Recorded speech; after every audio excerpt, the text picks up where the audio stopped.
Bismillahirrahmanirrahim. Assalamualaikum warahmatullahi wabarakatuh. Manusia dilahirkan di bumi ini dalam keadaan bodoh dan tidak mengerti apa-apa.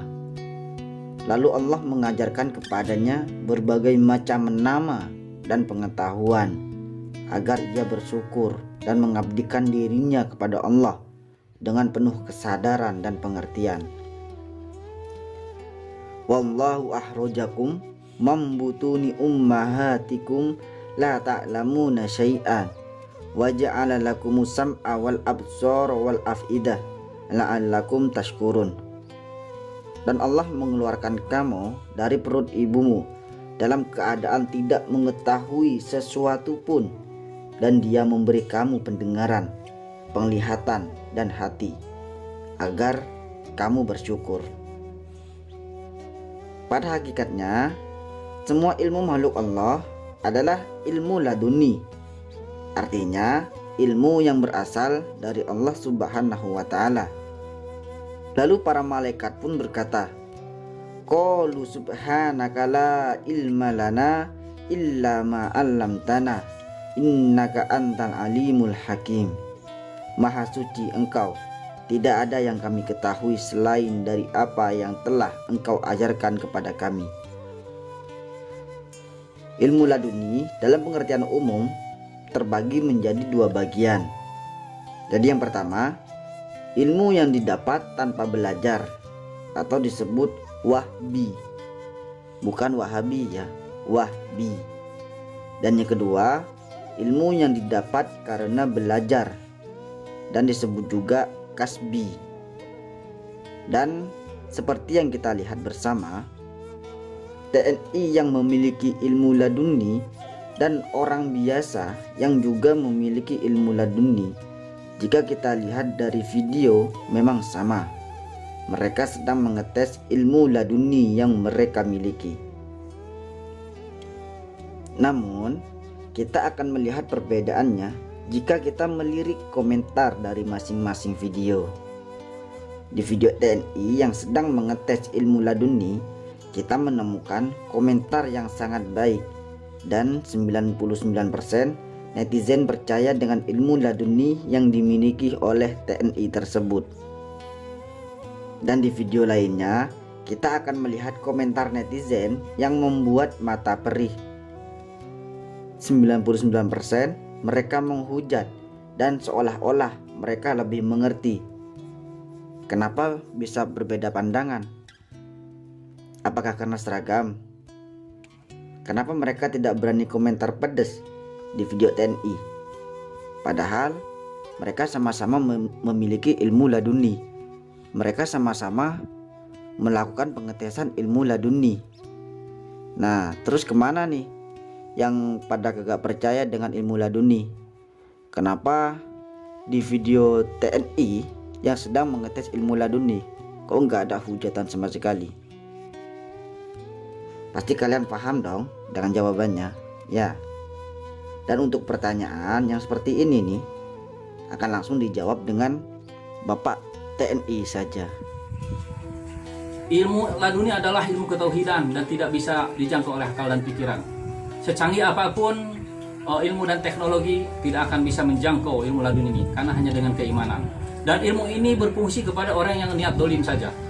Orang yang niat dolim, kemudian orang yang kerasukan setan, atau orang yang punya tenaga dalam. Orang yang punya tenaga dalam bisa dikakukan. Ketika dia konsentrasi mengeluarkan tenaga dalam, rapat langsung kaku. Kemudian bila amanah ada orang yang kerasukan setan, dengan dipandang saja dia akan kepanasan, kemudian tabuk aja bismillahirrahmanirrahim, sembuh, langsung sembuh. Kemudian kepada orang yang niat dolim, bukan emosi. Karena kalau hanya emosi saja, semua orang bisa emosi, tetapi belum tentu dia niat dolim. Tetapi orang sudah berniat dolim, pasti dia emosi. Salah satu contoh, orang yang niat dolim itu di luaran, kita dirampok, di jalanan, dibegal, di jalan, berarti udah niat dolim. Nah, sehingga kalau kita pertahankan diri, dia tidak akan ada rasa kasih sayang lagi, bahkan dia berani dan siap membunuh korbannya. Disitulah pentingnya bela diri dan reaksi ilmu bela langsung. Dan ilmu ini tidak berfungsi kepada teman kita, seperti gini. Setelah diijazah ilmu laduni, kita panggil kawan kita, coba pukul saya. Rapat kena pukul, saya pun kena pukul, nyonyor juga. Karena apa? Karena teman kita itu tidak ada niat dolim. Tidak ada niat dolim, hanya seperti merah aja dipukul, tenaganya saja gede, wah ya kena. Tapi kalau teman kita bisa nimbulkan niat dolim, maka dia bisa akan kaku. Tetapi itu butuh proses. Orang mudah marah, segimana mudah marah pun, ketika suruh mukul kawannya, dia tidak akan tega. Nah, disitulah pentingnya bela diri, menimbulkan niat, fokus, dan dolim. Itu langsung kaku. Ya. Dan ilmu ini tidak berfungsi kepada orang gila. Pertama, karena orang gila itu dia mukul maupun membunuh, dia tidak berdosa karena di luar kesadaran. Kalau kita melihat orang gila, kemudian kita layani, berarti kita sama-sama gilanya. Biarkan saja, lebih kita menghindar. Tapi kalau kita sudah menghindar, sudah berusaha menghindar, ternyata dia hendak membunuh kita, bagaimana caranya Allah menyelamatkan kita? Yang penting kita tidak ada niat mengganggu orang gila tersebut. Yang berikutnya, ilmu ini tidak berfungsi kepada tinju. Karena tinju itu bukan penjahat. Lawan kita itu bukan penjahat. Dia mukul pun, dia cari poin. Dia cari poin dan ada wasitnya. Tidak berfungsi kepada tinju. Kemudian tidak berfungsi kepada MMA. MMA itu sama, itu adalah suatu pertandingan. Dan itu ada wasitnya. Ketika akan kalah apapun, pasti ada wasitnya. Tetapi orang yang di luaran, dia niat dolim, sudah tentu dia rela dibunuh, rela membunuh, kemudian tidak ada belas kasih sayang. Disitulah ilmu ini akan berfungsi. Ya, sekali lagi tidak berfungsi pada orang gila. Kemudian tinju pada saat MMA, karena semua itu ada wasitnya, dan itu adalah pertandingan dan sudah diatur. Ketentuan. Tapi di luaran tidak ada aturan main. Dia kalau ada digolok, misalnya digolok, diparang, nah itu ilmu ini berfungsi. Karena dia sudah niat dolim, hati dolim, ilmu ini adalah akan reaksi. Dan setelah diijazah ini, seumur hidup ada seperti hipnotis, santet, guna-guna, atas izin Allah tidak akan masuk, tidak akan kena. Yang penting kita di jalan Allah istiqomah. Kemudian sekarang ini banyak sekali orang-orang yang buka perguruan dengan nama atasan ilmu laduni Sunan Kalijaga, sudah seperti jamur. Itu sah-sah saja, silakan. Itu namanya medsos ya, silakan sah-sah saja.